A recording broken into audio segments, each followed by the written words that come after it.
Hello friends, welcome all of you मार्गदर्शन the learning world में। आज की वीडियो में हम 500 महत्वपूर्ण वन लाइनर प्रश्नों के संग्रह का पार्ट सेकेंड देखेंगे। चलिए शुरू करते हैं आज का वीडियो। भारत के उपराष्ट्रपति पर अभियोग किसके द्वारा लाया जा सकता है? तो भारत के उपराष्ट्रपति पर अभियोग राज्यसभा द्वारा लाया जा सकता है। भारत सरकार की संसदीय प्रणाली कहाँ से ग्रहण की गई है? भारतीय सरकार की संसदीय प्रणाली ब्रिटिश संविधान से ग्रहण की गई है। भारतीय संसद के अपर हाउस को राज्यसभा के नाम से जाना जाता है।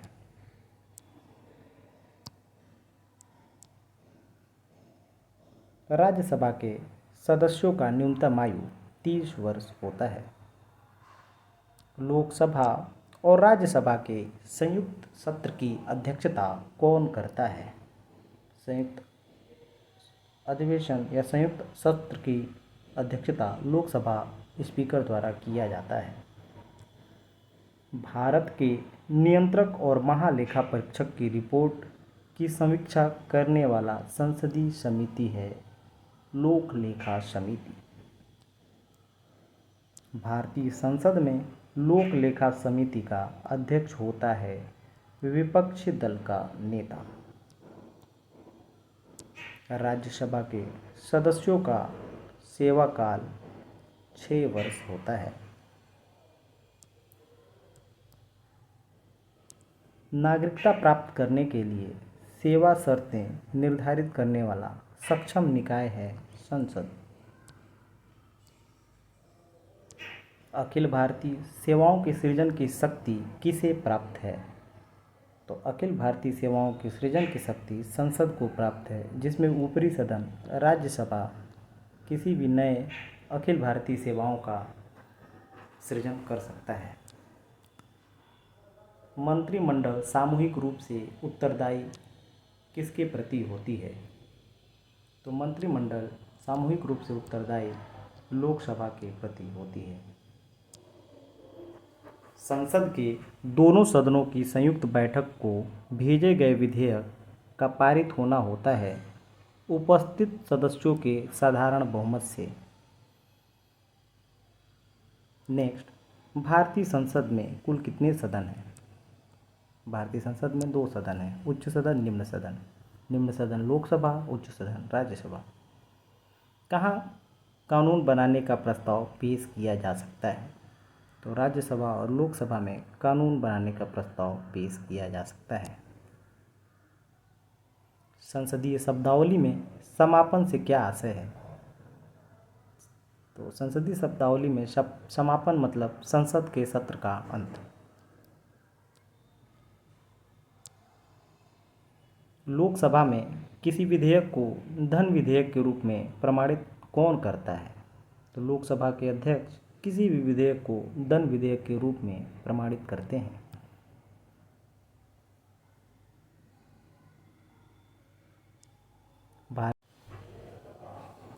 भारतीय संविधान के अंतर्गत अवशिष्ट अधिकारों का अर्थ है अधिकार जिनको केंद्रीय सूची, राज्य सूची और समवर्ती सूची में स्पष्ट रूप से शामिल नहीं किया गया है। संसदीय प्रकार की सरकार की प्रमुख विशेषता क्या होती है? संसदीय सरकार की प्रमुख विशेषता संसद के प्रति मंत्रिपरिषद का सामूहिक उत्तरदायित्व होता है। भारत में पहली निर्वाचित लोकसभा अस्तित्व में कब आई? भारत में पहली निर्वाचित लोकसभा अगस्त 1952 में अस्तित्व में आई थी। लोकसभा के प्रथम अध्यक्ष कौन थे? जीवी मावलंकर लोकसभा के प्रथम अध्यक्ष थे। भारतीय संविधान के अनुसार संसद के दोनों सदनों का अधिवेशन 1 वर्ष में कम से कम कितनी बार बुलाया जा सकता है? यानी 1 वर्ष में संसद के दोनों सदनों का कम से कम 2 बार बुलाया जाना आवश्यक है। किसी विधानमंडल के किसी सदस्य द्वारा प्रस्तुत जन महत्व का अविलंब मामला मानते हुए जो चर्चा की जाती है उसे क्या कहते हैं? तो स्थगन प्रस्ताव कहते हैं। यदि संसद किसी विशिष्ट उद्देश्य के लिए कोई समिति नियुक्त करे तो उसे क्या कहते हैं? तो संसद में विशिष्ट उद्देश्य के लिए गठित समिति को तदर्थ समिति कहते हैं। 1 वर्ष तक राजस्व एकत्र करने का प्रस्ताव सरकार किस विधेयक द्वारा करती है? तो वित्त विधेयक द्वारा 1 वर्ष तक राजस्व एकत्र करने का प्रस्ताव सरकार वित्त विधेयक द्वारा करती है। भारत के संविधान की कौन सी अनुसूची राज्यसभा में सीटों के आवंटन का निर्धारण करती है? तो चौथी अनुसूची राज्यसभा में सीटों का निर्धारण करती है। राज्यसभा का सभापति उपराष्ट्रपति होते हैं। राष्ट्रपति द्वारा राज्यसभा के सदस्यों के नामांकन का नियम किस देश के संविधान से लिया गया है? तो राज्यसभा के सदस्यों का नामांकन का नियम आयरलैंड के संविधान से लिया गया है। लोकसभा का कार्यकाल कितनी बार 6 वर्षों तक बढ़ाया गया? तो केवल एक बार, जो 1975 में आपातकाल लगा था, उसमें ही लोकसभा का कार्यकाल 1 वर्ष बढ़ाया गया, यानी 6 वर्ष तक किया गया था। भारत में किसकी स्वीकृति के बिना कोई भी सरकारी खर्चा नहीं किया जा सकता है? तो संसद के बिना स्वीकृति के कोई भी सरकारी खर्च नहीं किया जा सकता है। कौन सा अनुच्छेद संसद को राज्य सूची के विषयों पर कानून बनाने का अधिकार देता है? तो आर्टिकल 249 संसद को राज्य सूची के विषय पर कानून बनाने का अधिकार देता है। लोकसभा के निर्वाचित सदस्यों की अधिकतम संख्या 550 है। भारतीय संसद का जनता द्वारा निर्वाचित सदन कौन सा होता है? लोकसभा संसद का जनता द्वारा निर्वाचित सदन है। विश्व संसदीय प्रणालियों में कौन सी अभिनव चर्चा प्रक्रिया समाविष्ट की गई? तो भारतीय संसद द्वारा संसदीय प्रणाली में शून्यकाल एक नया प्रयोग है जो भारत द्वारा इंट्रोड्यूस किया गया है। संसद में अपनी सदस्यता गंवा देगा यदि वह सत्रों में निरंतर 60 दिनों तक उपस्थित रहेगा। यानी कोई भी एमपी के 60 दिनों तक निरंतर एब्सेंट होने का मतलब है संसद की सदस्यता गंवा देना। राष्ट्रीय कोष का अभिरक्षण कौन सा अंग करता है? राष्ट्रीय कोष का अभिरक्षक विधानमंडल करता है। पहले अविश्वास प्रस्ताव और दूसरे अविश्वास प्रस्ताव के बीच कितना अंतर होना चाहिए? तो कम से कम 6 माह का अंतर पहले अविश्वास और दूसरे अविश्वास प्रस्ताव के बीच होना चाहिए। लोकसभा आयोजित करने के लिए अपेक्षित गणपूर्ति यानी कोरम क्या होती है? तो 1/10 लोकसभा को आयोजित करने की अपेक्षित गणपूर्ति है। किसने कहा था कि संसदीय लोकतंत्र का अर्थ एक व्यक्ति और एक मत है? BR अम्बेडकर ने संसदीय लोकतंत्र का अर्थ एक व्यक्ति और एक मत के रूप में दी थी। मंत्रिपरिषद की बैठकों की अध्यक्षता कौन करता है? प्रधानमंत्री मंत्रिपरिषदीय बैठकों की अध्यक्षता करते हैं।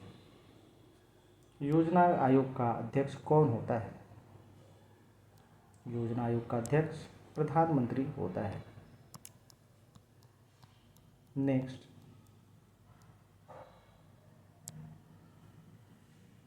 संसदीय प्रकार की सरकार में वह बराबर वालों में पहला होता है, वह कौन है? तो संसदीय सरकार में समकक्षों में प्रथम प्रधानमंत्री होता है। मंत्रिमंडलीय तानाशाही का विचार म्यूर की देन है। भारत के प्रधानमंत्री तब तक अपने पद पर रहता है जब तक उसे लोकसभा का विश्वास प्राप्त होता है। नेक्स्ट, सरकारी आयोग का गठन किस विषय पर रिपोर्ट देने के लिए किया गया था? सरकारी आयोग केंद्र राज्य संबंध पर रिपोर्ट देने के लिए गठित हुई थी। भारत का प्रधानमंत्री किस प्रक्रिया द्वारा बनाया जाता है? तो भारत के प्रधानमंत्री की नियुक्ति होती है। भारत के प्रथम उप प्रधानमंत्री कौन थे? सरदार वल्लभ भाई पटेल भारत के उप प्रधानमंत्री थे। किसी उच्च न्यायालय के न्यायाधीश की पेंशन प्रभारित की जाती है भारत की संचित निधि को। राष्ट्रीय एकता परिषद की अध्यक्ष कौन है? तो प्रधानमंत्री राष्ट्रीय एकता परिषद का अध्यक्ष है। औपनिवेशिक भारत में एक संघीय अदालत की स्थापना किस अधिनियम द्वारा की गई? तो अधिनियम 1935 के द्वारा औपनिवेशिक भारत में एक संघीय अदालत की स्थापना की गई थी। भारतीय सुप्रीम कोर्ट के न्यायाधीशों की नियुक्ति कौन करता है? न्यायाधीशों की नियुक्ति सुप्रीम कोर्ट में राष्ट्रपति द्वारा की जाती है। सर्वोच्च न्यायालय के न्यायाधीश किस आयु में सेवानिवृत्त होते हैं? तो सुप्रीम कोर्ट के जजों की नियुक्ति 65 वर्ष की उम्र में होती है। भारत के उच्चतम न्यायालय को प्राप्त है मूल अधिकार, अपीलीय अधिकार और परामर्शी क्षेत्राधिकार।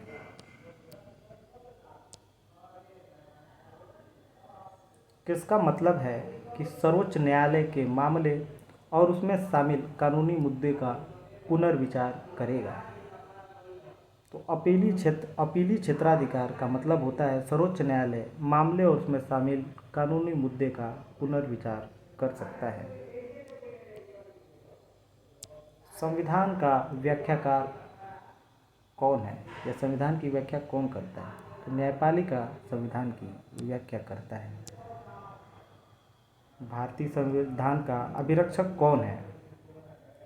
तो भारत का मुख्य न्यायाधीश CJI भारत का संविधान का मुख्य अभिरक्षक है। भारत में उच्चतम न्यायालय के न्यायाधीश के रूप में नियुक्ति के लिए अर्हता अनिवार्य है। पहला तो वो भारत के नागरिक होने चाहिए। दूसरा, एक या अधिक उच्च न्यायालयों में कम से कम 10 वर्ष तक एडवोकेट के रूप में प्रैक्टिस किए हों और एक प्रतिष्ठित विधिवेत्ता हों। नेक्स्ट, सुप्रीम कोर्ट के सेवानिवृत्त न्यायाधीशों को वकालत करने से मनाही है किसी भी न्यायालय में?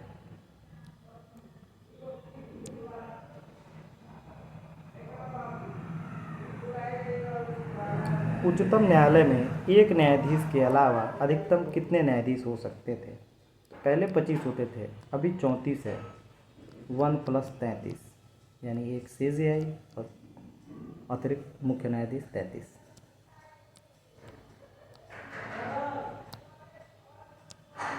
न्यायपालिका द्वारा बनाए गए कानून को कहते हैं निर्णय विधि।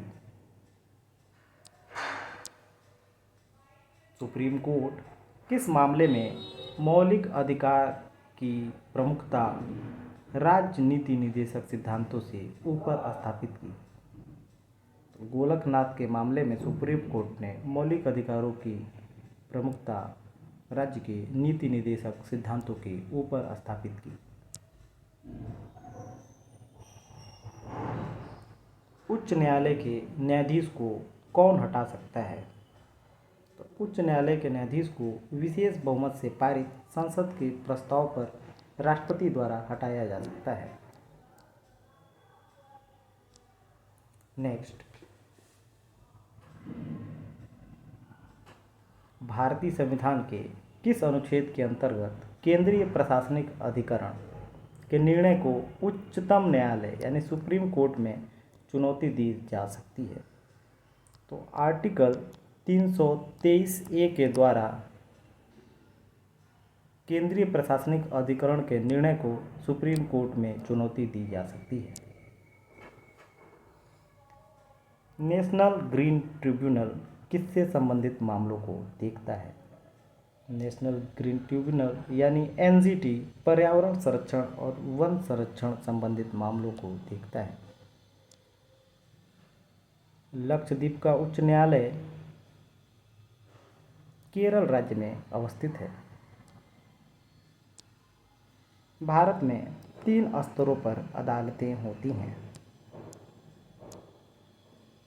भारत के नियंत्रक एवं महालेखा परीक्षक की नियुक्ति राष्ट्रपति द्वारा की जाती है। केंद्रीय सरकार का उच्चतम सिविल अधिकारी होता है मंत्रिमंडल सचिव। नेक्स्ट, भारत के न्यायवादी की नियुक्ति कौन करता है? राष्ट्रपति भारत के महान्यायवादी को नियुक्त करता है।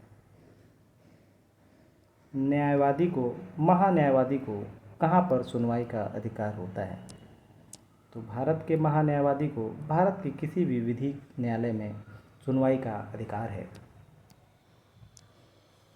कौन सा आयोग संवैधानिक उपबंधों द्वारा स्थापित हुआ था? वित्त आयोग, संघ लोक सेवा आयोग और चुनाव आयोग सांविधिक उपबंधों द्वारा गठित आयोग हैं। योजना आयोग की स्थापना किस वर्ष की गई? योजना आयोग की स्थापना सन 1950 में की गई। नेक्स्ट,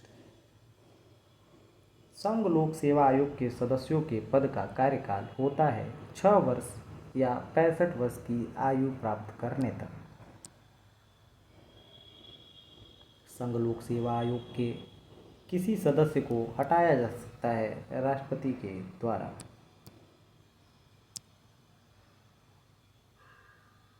कोई नई अखिल भारतीय सेवा किस प्रकार शुरू की जाती है?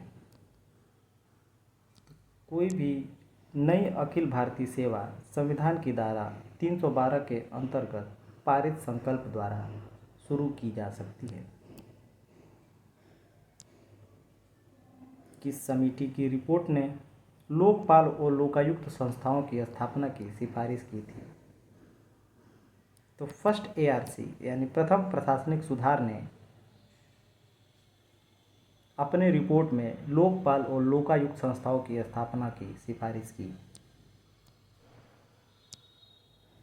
भारत में चुनाव किस सिद्धांत पर आधारित है?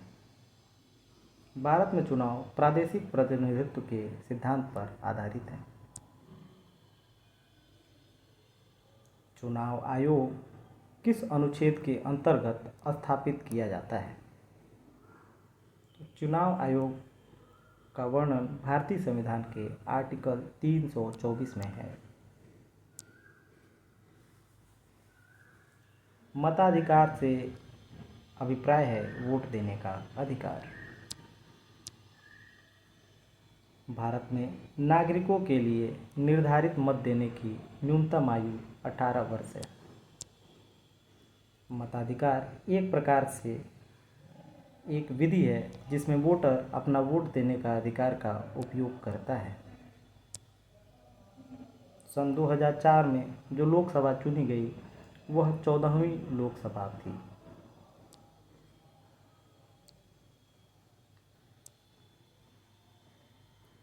राष्ट्रीय राजनीतिक दल वह होता है जिसने पड़े कुल मतों का 6% प्राप्त कर लिया। कहाँ पर?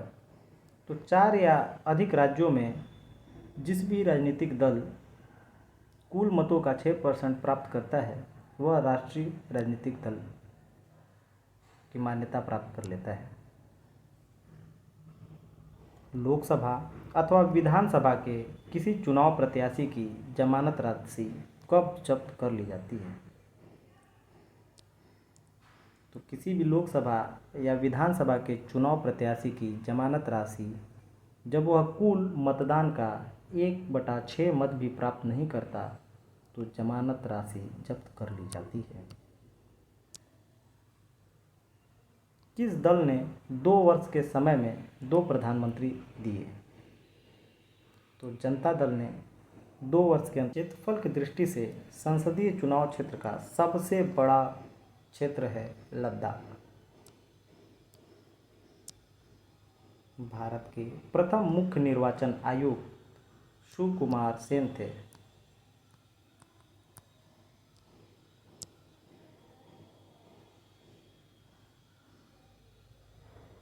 श्री एन गोपालास्वामी की सेवानिवृत्ति के बाद मुख्य चुनाव आयुक्त का पद किसने संभाला? तो नवीन चावला ने श्री एन गोपालास्वामी के बाद मुख्य चुनाव आयुक्त का पद संभाला था। मुख्यमंत्री की नियुक्ति कौन करता है? तो राज्यपाल द्वारा मुख्यमंत्री की नियुक्ति की जाती है। भारतीय संविधान के किस अनुच्छेद में मुख्यमंत्री के कार्य को परिभाषित किया गया है? तो आर्टिकल 167 में मुख्यमंत्री के कार्य को परिभाषित किया गया है। स्वतंत्र भारत का पहला राज्य जो भाषाई आधार पर बना वह था आंध्र प्रदेश।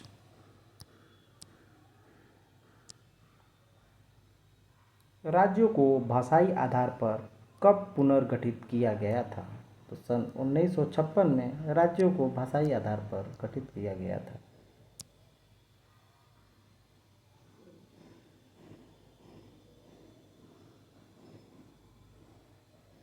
राज्य राजमार्ग का अनुसरण करते हैं व्यक्तिक राज्य। नेक्स्ट, राज्य विधानसभा के सदस्यों की अधिकतम निर्धारित संख्या है 500। नेक्स्ट, राज्यपाल द्वारा जारी किया गया अध्यादेश किसके द्वारा अनुमोदन के अधीन है? तो राज्यपाल द्वारा दिया गया अध्यादेश विधानमंडल के अनुमोदन के अधीन है। राज्यपाल द्वारा जारी विधानसभा में आंग्ल भारतीय समुदाय के कितने सदस्य नामांकित किए जाते हैं? तो राज्यपाल द्वारा एंग्लो इंडियन एक सदस्य को नियुक्त किया जाता है।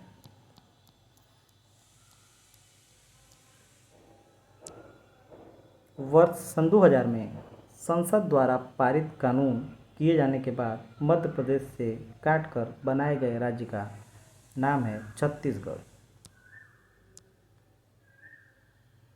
किस अनुच्छेद के अनुसार राज्य विधान परिषद बनाई या समाप्त की जा सकती है? तो आर्टिकल 169 169 द्वारा राज्य के विधान परिषद का सृजन और समापन का वर्णन भारतीय संविधान में किया गया है। आर्टिकल 169।